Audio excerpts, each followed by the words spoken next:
Assalamualaikum warahmatullahi wabarakatuh. Selamat datang di channel Keramat Horor. Kali ini saya akan membawakan sebuah kisah yang ditulis oleh akun @twitter_restuwiraatmaja dengan judul Panti Asuhan Bekas Rumah Cina.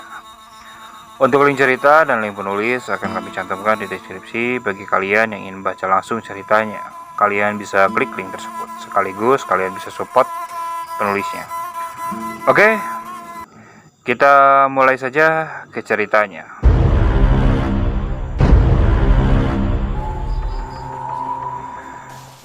Ada sebuah panti asuhan yang memang suka mengayomi anak-anak yang berbakat. Bahkan beberapa dari mereka ada yang menghafal Al-Quran. Jadi tak heran, panti asuhan itu sering diiming-imingi banyak bantuan seperti bantuan sosial, baik bersifat linear yang terjun langsung dari pemerintah ataupun donatur yang mengulurkan rezekinya langsung ke panti asuhan ini. Tercatat banyak anak-anak yang menempati panti asuhan ini. Namun, karena mendapatkan tempat yang baru, akhirnya hanya orang-orang tertentu saja yang terpilih untuk memasuki tempat baru ini. Terhitung ada 7 orang saja yang terpilih. Mereka adalah orang-orang yang berbakat, seperti orang-orang yang memiliki kecerdasan linguistik, kecerdasan fisik, kecerdasan yang dalam hal menghafal. Bahkan salah satunya ada seorang anak indigo. Singkat cerita, ketika mereka sampai di tempat baru tersebut, "Nah, ini yang akan jadi tempat kalian," ucap Pak Arif sebagai pengurus panti itu. Ketujuh orang itu adalah Ajam, Faisal, Sidi, Puspa, Mail, Aryo, dan Tantri. Mereka bertujuh sudah membawa barang bawaan mereka masing-masing. Rumah yang akan dihuni ini bertingkat 2, besar dan juga luas. Terdapat banyak ruangan tertutup dan lengkap dengan tempat beribadah. "Rumah ini kok kayaknya berhantu ya, Pak?" ucap Tantri. "Hush, kamu gak boleh ngomong kayak gitu. Gak pantas," jawab Pak Arif. "Pak, ini rumah apa ya?" tanya Aryo. "Tempat ini dulunya adalah milik orang Cina, namun mereka berpindah tempat dan kebetulan pemilik rumah ini adalah donatur panti asuhan kita," jelas Pak Arif. "Oh, rumah ini bukan sarang demit kan?" ucap Mail. "Hus, ya jelas bukan lah." Puspa memandang sesuatu di jendela rumah itu. "Lihat apaan, Puspa?" tanya Pak Arif. "Itu, Pak. Kayak ada orang berdiri di depan jendela." Tentu saja Pak Arif dan yang lainnya terkejut mendengar hal itu. Belum lagi, Puspa ini adalah anak indigo yang hijabnya masih terbuka. "Ada apa?" tanya Pak Arif sambil berbisik. "Perempuan menggunakan baju hitam, mukanya tertutup rambut, Pak," jelas Puspa. Udah. Jangan dilihatin terus, gak bagus," ucap Pak Arif. "Ada satu lagi." Ajam langsung menghampiri Puspa. "Tutup matanya, tutup." Tantri dan Sidik langsung menutup mata Puspa untuk menghindari kekacauan yang akan terjadi jika Puspa menjelaskan lebih detail mengenai sekumpulan sosok yang berada di rumah baru yang akan dijadikan sebagai tempat panti asuhannya itu. "Gimana?" tanya Ajam. Puspa mengangguk paham, karena Ajam adalah yang tertua di antara mereka bertujuh. Sebisa mungkin, Ajam menjaga mereka semua. "Ayo, semuanya masuk," ucap Pak Arif. Mereka bertujuh masuk ke dalam rumah itu, sambil menaruh seluruh barang-barangnya di kamar yang berbeda. Kamar untuk perempuan ada di atas, sedangkan kamar untuk laki-laki ada di bawah. Faisal merupakan anak panti yang paling kecil, usianya sekitar 8 tahun. Karena itu, Faisal sangat disayangi oleh Pak Arif, sebab kedua orang tuanya sudah meninggal dunia. "Faisal tidur bersama Kak Ajam ya," ucap Pak Arif. "Iya, Pak." "Mail, Aryo juga jaga Ajam ya," ucap Pak Arif. "Iya, Pak." Pak Arif mengecek kamar atas. Dia ingat betul pesan Pahan, pemilik dulu rumah itu, untuk tidak membuka ruangan di tingkat 2 yang terpasang dupa dan terkunci gembok. "Puspa, Bapak mau berbicara denganmu," ucap Pak Arif sambil menghampiri Puspa. "Iya, Pak." Pak Arif menuju kantor tempatnya yang berdekatan dengan kamarnya. Puspa mengikuti dari belakang sambil menggesek-gesekkan kedua tangannya, karena ia tidak kuat akan suhu yang dingin.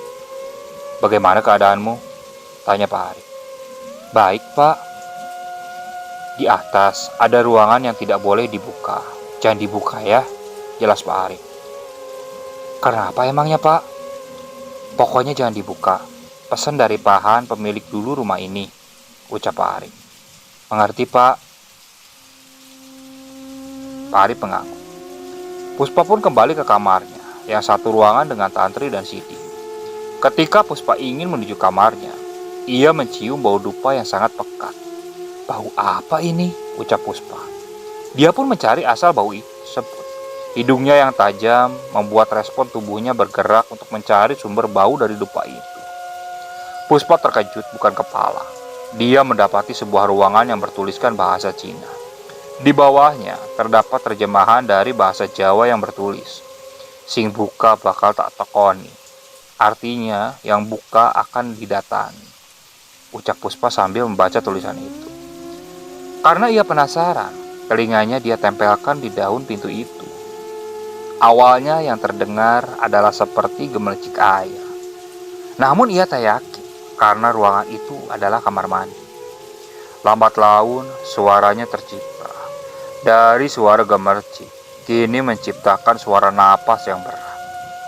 Jantung Puspa berdetuk kencang, tangannya gemetar. Suara apa ini?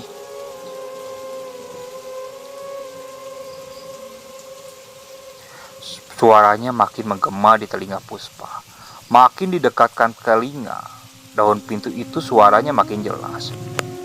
Tiba-tiba ada sesuatu yang menempuk tubuh pundak Puspa. "Lagi apa kamu?" tanya Siti. "Oh, kamu bikin jantungku copot aja," ucap Puspa. "Lagi apa di sini?" tanya Siti. Enggak apa-apa."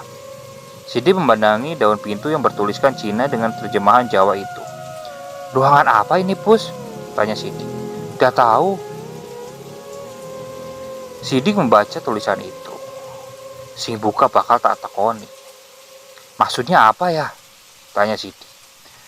"Sudah aku tidak tahu," jelas Puspa. Puspa pun beranjak pergi dan menuju ke kamar. Kini hanya Sidi yang masih memandangi pintu itu. "Rumah yang aneh," ucapnya. Sidi melangkah menuju kamar. Namun ada sesuatu yang bisik di telinganya. "Tolong bukakan pintu ini." "Siapa itu?" tanya Sidi. Bulu kuduk Sidi langsung merinding. Ada bisikan aneh yang sekelebat terdengar di telinga kirinya. Otomatis, dia pun langsung lari terbirit-birit menuju kamar. Di dalam kamar, Puspa dan Tantri yang sedang membereskan kasur terkejut melihat tingkah Siti yang seperti dikejar-kejar oleh setan. "Apa-apaan kah? Lari-lari kayak kesetanan," ucap Tantri. "Itu, ada yang bisikin telingaku," jelas Siti. "Siapa?" tanya Puspa. "Tidak tahu," jawab Siti. "Alah, bohongan kamu," ucap Tantri. "Sumpah, tidak bohong," jelas Siti. "Masa?" "Iya." "Puspa, bagaimana?" Puspa hanya cuek dan tidak meladeni ucapan mereka berdua. "Pus, jawab." "Aku tidak tahu," ucap Puspa. "Tadi kamu kan yang pertama ke ruangan itu," tanya Siti. Puspa terkejut mendengar hal itu. Dia pun membalikkan badan dan menuju ke arah Siti. "Aku tidak tahu apa-apa. Kita kan baru ke rumah ini," jelas Puspa. "Tapi kan, kamu juga melihat wanita yang berbaju hitam kan?" tanya Siti. Puspa terdiam. Memang dia mendapati wanita berbaju hitam dengan rambut menutupi seluruh wajahnya. "Pus, kok kamu diem sih?" tanya Tantri. "Wanita itu memang ada di tempat ini," jelas Puspa. Tantri dan Sidi lah saling menatap. "Serius? Bohong tidak?" tanya Sidi. Puspa mengangguk sebagai tanda membenarkan pertanyaan dari Sidi. "Tapi belum tahu kejelasannya, karena kita baru hari ini menempati rumah ini. Makanya aku akan menelitinya lebih jauh," ucap Puspa.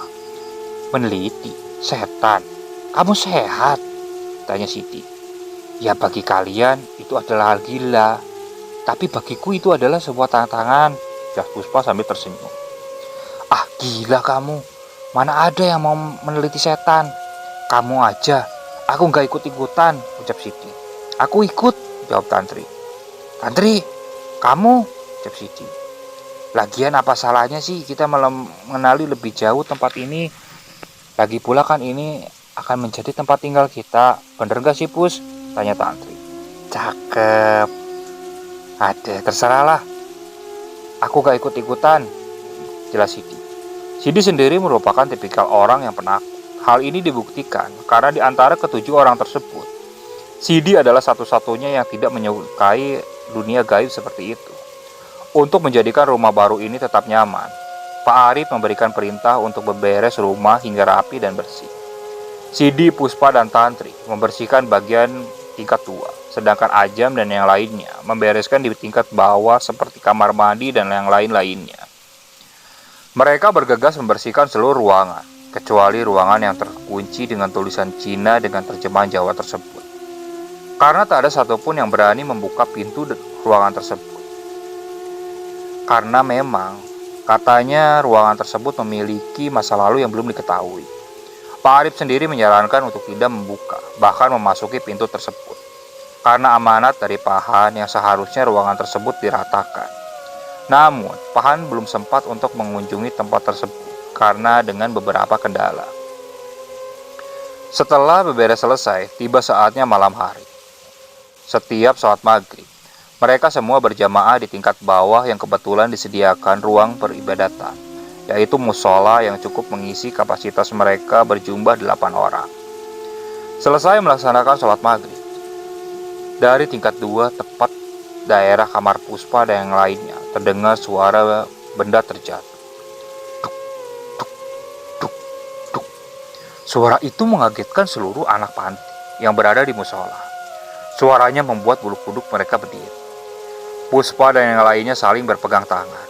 Jika nantinya terjadi apa-apa, mereka bisa saling melindungi satu sama lain.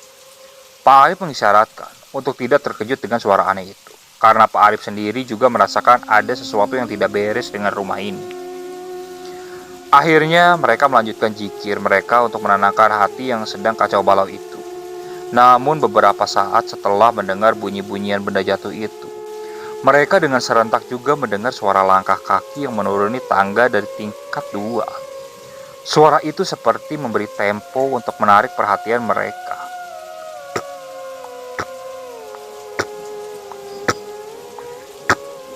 Alhasil, mereka semua saling memeluk satu sama lain karena ketakutan yang luar biasa. Pak Arif masih terus memejamkan mata untuk menetralisir keadaan. Yang tenang, yang kalem. Penunggu di sini menjemput kedatangan kalian semua, ucap Pak Arif. Ajam menarik-narik baju Pak Arif. Pak, jendelanya kebuka sendiri, Pak. Pak Arif tak mau mengubris pertanyaan Ajam. Ia terus memejamkan mata sambil menggenggam kedua tangannya. Lagi-lagi Ajam menarik baju Pak Arif, seraya berucap, Pak, ada yang lari-lari di atas, Pak. Kita takut, Pak, ucap Ajam. Pak Arif sama sekali tidak mengatakan apa-apa. Barulah yang terakhir kali, ketika Puspa mendapati seorang anak kecil yang sedang menatap mereka semua dari atas, sambil memelet-meletkan lidahnya. Bentuk anak kecil ini botak, namun mata dan alisnya tidak ada. Pak, ada anak kecil di atas. Mata sama alisnya tidak ada, ucap Puspa. Hal itu membuat Tantri dan Sidi berteriak kencang karena rasa takut yang menyelimutinya. Pus, jangan bohong, teriak Sidi. Aku tidak bohongan, teriak Puspa. Sudah Pus, jangan main-main, teriak Tantri yang tiba-tiba menjadi penakut. Puspa pun beranjak bangkit. Ia melangkah menuju tangga dan bermaksud untuk menuju tingkat 2. Pak Arif sendiri masih terus menjamkan mata seperti ingin mengusir para dedemit itu. Pus, mau kemana? Teriak Ajam. Dia memanggilku. Pak Supa, jangan ke sana, teriak Faisal. Aryo dan Mail beranjak bangkit dan mencoba menarik tubuh Puspa. Kamu sehat, ha? Rumah ini memang sudah menjadi sarang demit, teriak Aryo. Pus, jangan ke atas, pinta Mail. Puspa hanya diam. Ia pun menuruti kemauan Aryo dan Mail. Namun begitu mereka bertiga membalikkan tubuh mereka dan duduk kembali, tiba-tiba bola kastil yang entah dari mana datangnya tiba-tiba menggelinding perlahan di tangga. Bola itu berhenti di kaki mereka bertiga. Sesaat mereka bertiga menatap ke atas tangga secara bersamaan. Dan tiba-tiba mereka melihat ada sesosok bocah tanpa mata dan alis tersenyum kepada mereka, memainkan lidahnya ke kanan dan kiri.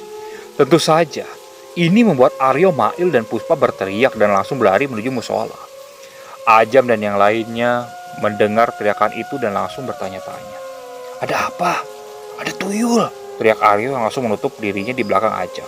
Begitu juga dengan Mail yang mengikuti tingkah Aryo. Puspa segera menutup matanya dengan kerudung miliknya. Tantri dan Sidi memeluk tubuhnya agar Puspa merasa tenang. Pak Arif lalu beranjak bangkit dari tempatnya dan menuju tingkat 2. Pak, mau kemana? Tanya Faisal. Puspa, ikut saya, ucap Pak Arif. Baik Pak, ucap Puspa. Pak Arif dan Puspa menuju ke tingkat 2. Langkahnya tampak tegar untuk menghadapi problem terbesar ketika mereka mendapati gangguan di tempat tinggal barunya. Puspa, pikiranmu jangan kosong, tetap di belakang saya, paham? Ucap Pak Arif. Baik Pak. Mereka berdua menuju ke ruangan yang tertutup rapat dan terkunci itu. Tempat yang bertuliskan Cina dan memiliki terjemahan Jawa. Puspa, di tempat ini ada sebuah makam Cina yang tidak boleh satu orang pun masuk ke dalamnya. Ruangan inilah yang membuat teror kepada kita semua, ucap Arif. Terus bagaimana Pak? Tanya Puspa. Kita harus hancurkan makam itu, jelas Pak Arif. Puspa mengangguk paham. Pak Arif memegang gembok yang mengunci ruangan itu. Gembok ini sudah tua, kita harus butuh palu untuk menghancurkannya, jelas Pak Arif. Malam ini juga Pak, tanya Puspa. Malam ini juga, ucap Pak Arif. Puspa pun turut menuruni tangga ke ruangan Pak Arif. Dia mendapati teman-temannya dengan raut wajah yang ketakutan. Puspa, bagaimana? Tanya Ajam. Malam ini kita akan selesaikan masalahnya. Tetap saling menjaga, ucap Puspa. Ajam mengangguk paham. Puspa mengambil palu di kamar Pak Arif. Lalu ia melanjutkan ke tingkat 2 dan menyerahkan palu itu ke tangan Pak Arif. Bagaimana keadaan anak-anak? Tanya Pak Arif. Pas aja menjaga mereka semua, ucap Puspa. Pak Arif mulai mencoba membuka paksa ruangan itu dengan memukul palu ke beberapa kali. Tiba-tiba lampu seluruh rumah tiba-tiba menjadi padam. Pak, tanya Puspa. Mereka datang, ucap Pak Arif. Di posisi lantai bawah, Tantri, Sidi berteriak histeris. Begitu juga dengan Faisal, Mail, dan Aryo. Pas Ajam, Faisal takut, ucap Faisal. Tenang dek, ada Mas Ajam yang bakal jaga adek Faisal. Jangan kemana-mana ya. Mas, mau ambil lilin dulu di kamar Pak Arif, ucap Ajam. Faisal hanya mengangguk. Yuk, Mail, kamu semua jaga adik-adik kamu, paham tidak? Tanya Ajam. Baik mas, ucap Aryo dan Mail. Ajam lalu pergi ke kamar Pak Arif. Dia mencari lilin dan korek api sebagai penerangan sementara. Duh, di mana ya Pak Arif menaruh lilinnya? Tanya Ajam dalam hati. Ajam terus mencari lilin itu di seluruh ruangan kamar milik Pak Arif. Namun Ajam belum menemukannya. Ajam menemukan tas milik Pak Arif dan di sana ia menemukan lilin dan korek tersebut. Alhamdulillah sudah ketemu, ucap Ajam. Dia pun menyalakan lilin itu. Namun ketika ia tiap menyalakan lilin tersebut, tiba-tiba lilinnya mati. Ia coba menyalakan kembali lilin itu. Namun sepertinya ada suara yang seolah-olah meniup api yang hendak menyalakan lilin itu. Tiba-tiba bulu kuduk Ajam mulai berdiri. Dia tahu ada yang tidak beres di kamar Pak Arif. Ketika terakhir kali ia menyalakan lilin lagi, tampak dengan jelas wajah dari sosok anak kecil itu dengan tanpa mata dan alis. Sosok anak kecil itu tersenyum kepada Ajam sambil berucap, "Enggak jala ya." Ajam yang mendapati sosok itu langsung teriak dan kabur membawa lilin serta koreknya. Mereka yang mendengar teriakan Mas Ajam langsung saling memeluk satu sama lain. Faisal menangis karena ia merasa sangat ketakutan. Ada apa mas? Tanya Aryo. Sosok itu tuyul, tanya Mail. Ajam mengangguk. Dia pun menyuruh kepada yang lainnya untuk membaca bacaan sebisanya. Faisal yang merasa ketakutan, ia pun berlari menuju pintu keluar. Faisal, mau kemana? Teriak Aryo. Mail dan Ajam segera mengejar Faisal. Namun hal yang tidak diinginkan pun benar-benar terjadi. Tubuh Faisal terjatuh dan ditarik menuju kamar mandi. "Faisal!" teriak Ajam. Mail langsung melompat dan menggapai kedua tangan Faisal. Faisal berteriak minta tolong. Mas Ajam! Mas Ajam!" teriaknya. Mail pun terus memegangi tangan Faisal yang masih ditarik oleh sesuatu tak kasat mata itu. Dia terus menahan genggaman tangan Faisal agar tidak terlepas. Ajam langsung berlari menuju tempat di mana Faisal dan Mail yang masih terus bertahan. Dia berhasil mendapati tubuh Faisal. "Jangan dilepaskan!" teriak Ajam. Dia pun menarik tubuh Faisal agar tidak tertarik oleh sosok tak kasat mata itu. Karena saking kuatnya energi dari sosok itu, keduanya terpental dan Faisal berhasil ditarik menuju kamar mandi. "Faisal!" teriak Ajam. Faisal terbawa dan tertarik oleh sosok itu menuju kamar mandi. Yang terdengar di telinga Ajam adalah hanya teriakan dan tangisan anak kecil yang terus berusaha memberontak. Ajam dan Mail menuju kamar mandi itu untuk menyelamatkan Faisal. Namun ketika ia mendapati di setiap jendela rumah ada beberapa sosok sedang memandangi keduanya. "Mas, wanita itu!" ucap Mail. "Mereka benar-benar datang!" ucap Ajam. Jeritan demi jeritan menyelimuti rumah itu. Tantri dan Sidi terkejut dengan melihat sosok wanita berbaju hitam menempelkan mukanya tepat di hadapan jendela. "Pak, itu suara Sidi!" ucap Puspa. "Papa tahu, kita fokus dulu menghancurkan kuburan ini," ucap Pak Arif. "Pak, aku harus nyelamatin mereka semua. Mereka dalam bahaya," ucap Puspa. Pak Arif memandangi Puspa. "Jangan gegabah, lihat di belakangmu," ucap Pak Arif. Puspa memandangi bagian belakang pandangannya. Dan ia sangat terkejut karena beberapa bayangan hitam berdiri tegak dengan wajah tertutup rambut. "Sosok itu," ucap Puspa. "Sudah, pegang tanganku saja," ucap Pak Arif yang masih berusaha membuka ruangan itu. Palu yang digunakan untuk memukul gembok lama-kelamaan bisa mulai membuka gembok yang sudah lama itu. Kamar itu terbuka dan mengeluarkan aura seram yang membuat keduanya bergetar. "Pak, kakiku gemetar," ucap Puspa. "Aku juga sama," jawab Pak Arif. Mereka berdua masuk ke dalam ruangan yang gelap itu. Mereka lupa membawa lampu dan penerangan. Namun Pak Arif ingat membawa korek kayu di dalam sakunya. "Ada korek kayu di kantongku," ucap Pak Arif. Puspa mengambil korek itu di jas milik Pak Arif. Ia menyalakan korek itu. Dan ketika korek itu dinyalakan, seketika ruangan itu tampak kosong. Tak ada satupun yang mengisi ruangan yang terkunci tersebut. "Lah, kok kosong, Pak?" ucap Puspa. Pak Arif berhenti. Ia menengok ke arah belakang. Puspa pun mengikutinya. Tampak dari arah belakang, yaitu pintu masuk ruangan itu, terdapat beberapa bayangan hitam. Sedikit demi sedikit menutup pintu dengan pelan. "Pak, pintunya!" "Biarkan." Lalu pintu itu ditutup dengan keras oleh beberapa sosok yang mengenakan baju hitam dengan wajah tertutup rambut. Pak Arif dan Puspa melanjutkan perjalanannya. Dia masuk ke dalam kamar itu, yang ternyata kamar itu juga luas seperti berbentuk terowongan. "Kita sudah berada di dimensi lain. Kuburan itu sudah terlihat," jelas Pak Arif sambil menunjukkan kuburan yang ternyata hanya berbentuk tiang dengan lebar setengah hasta dan panjangnya 1 hasta. Pak Arif terus maju ke arah kuburan itu. "Pak, aku khawatir yang berada di bawah," ucap Puspa. "Jangan khawatir, mereka semua aman," Puspa mengangguk. Dia masih memandangi makam itu yang bertulisan Lin Yu, seperti nama orang. "Sekarang bagaimana, Pak?" ucap Puspa. "Hancurkan makamnya," jelas Pak Arif. Pak Arif segera mengangkat tangannya dan kemudian ia memukul makam itu sehingga retak. Namun sedari tadi tak ada efek sama sekali. "Pak, kok gak terjadi apa-apa?" tanya Puspa. Mereka berdua tidak menyadari bahwa di tingkat bawah sedang terjadi sesuatu yang tidak mengenakan. Faisal masih terjebak di dalam kamar mandi. Tantri, Sidi, serta Aryo masih dicekal oleh wanita mengenakan baju hitam dengan wajah yang tertutup rambut. "Iya, kamu jaga di sini. Aku ingin menyelamatkan Sidi dan yang lainnya," ucap Ajam. "Mas, jangan ninggalin aku di sini," minta Mail. "Jangan ngegerutu." Mail mengangguk paham. Ajam pun langsung berlari menuju arah Sidik dan Tantri. Ia sangat repot sekali karena harus berbolak-balik menyelamatkan keduanya. "Mas Ajam," teriak Sidi. "Mas, tolongin kita," ucap Tantri. "Mereka semua ada di belakang, Mas," ucap Aryo. Ajam pun membalikkan badan. Ia terkejut ketika melihat 5 wanita berbaju hitam mendekatinya. Ajam terjatuh kaget. Astagfirullah, la ilaha illallah, ucap Ajam berkali-kali. Seluruh sosok itu menghilang seperti kabut yang tertiup angin. Aryo langsung menuju ke tempat Ajam dan membangunkan tubuhnya. Mas, kamu gak apa-apa? Tanya Aryo. Gimana yang lain? Ajam memandangi wajah Tantri dan Sidik yang masih ketakutan dan gemetar sekali tadi.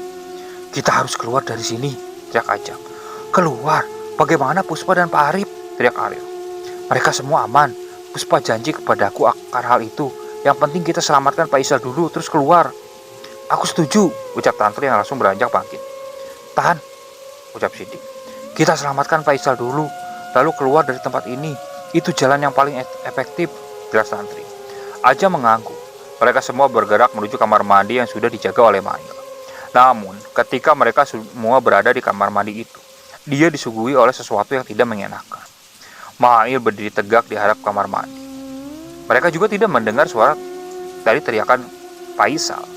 Iya, Mail, tanya Ajam. Mail tetap diam, tidak menjawab. Itu bukan Mail. Jangan ganggu tempatku, ucap Mail dengan suara berat. Iya, kamu kenapa? Ucap Aryo sambil menggoyang-goyangkan badannya. Mail langsung menarik tangan Aryo dan memelintirnya. Aryo, teriak Sidik dan Tantri. Ajam langsung menolong Aryo. Dia mendorong tubuh Mail dengan seketika. Keduanya terdorong menuju ke kamar mandi. Lalu pintu itu terbuka lebar. Mail, Aryo, Sidik dan Tantri berteriak. Ajam pun beranjak bangkit. Dia melihat sesosok anak kecil sedang memainkan Faisal. Faisal, ucap Ajam. Telinga Faisal dimainkan oleh sosok anak kecil tanpa mata dan alis itu. Jangan sentuh Faisal, teriak Ajam. Sosok anak kecil itu tersenyum lebar. Tantri dan Sidik terjatuh karena melihat kengerian sosok anak kecil itu tersenyum lebar. Ajam mendekati Faisal tanpa takut. Namun begitu ia mendekati Mail, langsung beranjak dan bangkit. Jangan sentuh rumah ini, ucap Mail yang kerasukan. Tanpa banyak lama, Ajam pun memukul tubuh Mail dengan menggunakan pecinya. Dan seketika, Mail langsung terpental dan terjatuh di dekat Faisal. Sosok anak kecil itu pun langsung menghilang. Tantri, Sidik, keduanya langsung berlari ke pintu depan, yang kebetulan memang tak ada satu sosok pun yang mencegah mereka. Ajam segera bangkit, mengangkat tubuh Faisal dan Aryo yang masih kesakitan, karena tangan kanannya terpelintir, berusaha untuk bangkit. Yuk, kamu gak apa-apa? Tanya Ajam. Iya mas, seret tubuh Mail dari sini, ucap Ajam. Baik mas, mereka berdua pun segera kabur dari tempat itu. Hanya menyisakan Pak Arif dan Puspa yang masih belum menyelesaikan tugasnya. Pak, cepetan hancurkan. Pak Arif berusaha dengan keras menghancurkan makam itu. Namun beberapa kali dipukul, tetap saja belum hancur juga. Suara demi suara mengelilingi ruangan itu. Pak, sekarang! Pak Arif dengan sekuat tenaga memukul makam itu dan berhasil menghancurkan makam itu. Tiba-tiba, lampu ruangan segera menyala dan mereka berhasil menghancurkan makam itu. Namun anehnya, dia sedang berada di dalam kamar mandi tanpa sedikit bekas reruntuhan makam yang telah dihancurkannya. Ayo keluar! Pak Arif langsung menarik tubuh Puspa dan menuju ke tingkat bawah. Di lantai bawah, Pak Arif tidak mendapati Ajam dan yang lainnya. Kemana mereka? Tanya Pak Arif. Mereka sudah keluar pak, ucap Puspa. Ayo keluar dari sini, ucap Pak Arif. Pak Arif dan Puspa langsung menuju ke arah pintu depan dan keluar dari rumah itu. Mereka mendapati Ajam dan yang lainnya terkapar di jalanan. Pak, ucap Ajam. Gimana yang lainnya? Tanya Pak Arif. Tangan Aryo kepelintir, Faisal dan Aryo pingsan. Tantri dan Sidik trauma. Pak Arif memandangi rumah itu. Rumah ini tidak aman, ucapnya. Mereka berdiam diri di jalan hingga hampir pagi hari. Untungnya, ada warga yang ingin berbagi tempat tinggal sementara untuk mereka semua. Warga itu bernama Pak Ujang. Lalu Pak Ujang bercerita bahwasanya rumah itu memang sudah bertahun-tahun tidak ditempati. Kabarnya, di dalamnya ada sebuah makam dan anehnya tak ada yang mengetahui makam siapa itu. Kita juga diganggu oleh sosok wanita yang berbaju putih serta anak kecil tanpa alis dan mata, ucap Pak Arif. Mengenai itu kita juga pernah, bahkan kabarnya sosok itu sangat ramai karena kalau malam mereka sering menampakkan diri. Sudah, sekarang kalian menginap saja di sini. Besok pagi segera tinggalkan rumah itu, jelas Pak Ujang. Esok harinya Pak Arif menghubungi Pak Han dan berniat meninggalkan rumah itu. Pak Han akan datang sebentar lagi, ucap Pak Arif kepada Pak Ujang. Beberapa menit berselang, Pak Han datang dengan beberapa orang lain untuk membantu mengangkat seluruh barang-barang yang sudah terlanjur berada di rumah itu. Maaf Pak Han, kita tak bisa melanjutkan untuk menempati rumah ini. Iya Pak, saya juga paham. Gimana keadaan anak-anak? Tanya Pak Han. Alhamdulillah mereka baik-baik saja. Namun beberapa dari mereka sangat trauma Pak, ucap Pak Arif. Selesai mengangkat seluruh barang bawaan anak-anak, Pak Han memberikan sesuatu kepada Pak Arif sebagai permintaan maaf. Rumah ini rencananya akan kita perbaiki lagi sebelum ditempati ulang. Untuk waktu itu kita mohon diberikan waktu ya Pak, ucap Pak Han. Pak Arif hanya terdiam. Mobil jemputan mereka sudah datang. Maaf ya Pak, saya terus terang tidak mengetahui rumah ini. Namun beberapa pekerja yang sempat merenovasi rumah ini memang mendapati banyak kendala dan gangguan, ucap Pak Han. Tidak apa-apa Pak, saya hanya minta kepada anak-anak saya untuk bersabar. Terima kasih atas semuanya Pak, jawab Pak Arif. Sama-sama Pak, itu mobil jemputannya sudah datang, ucap Pak Han. Siap Pak. Pak Ujang, kami pamit, terima kasih atas suguhannya, ucap Pak Arif. Sama-sama Pak. Mereka pun memasuki mobil jemputan itu. Namun di dalam mobil, Pak Isa melihat sesuatu. Pak, anak kecil itu ngelambai-lambain tangan Pak. Sama dengan perempuan berbaju hitam itu, ucap Pak Isa ketika memandangi rumah itu dari jendela mobil. Pak Isa, sudah tutup jendelanya, ucap Pak Arif. Dan sampai sekarang, rumah itu masih menjadi misteri. Beberapa kasus lainnya, ketika melewati rumah itu, ada saja yang mendapati sosok itu. Kadang-kadang sedang berdiri tegak, berjalan, terduduk di atap rumah, bahkan menempelkan wajahnya di jendela. Oke, sekian untuk cerita kali ini. Saya mohon maaf apabila masih banyak kesalahan dalam pembawaan ceritanya. Kritik dan sarannya sangat kami tunggu untuk bisa membangun channel kami menjadi lebih baik. Dan jangan lupa tetap support channel kami dengan klik tombol subscribe-nya. Oke? Assalamualaikum warahmatullahi wabarakatuh.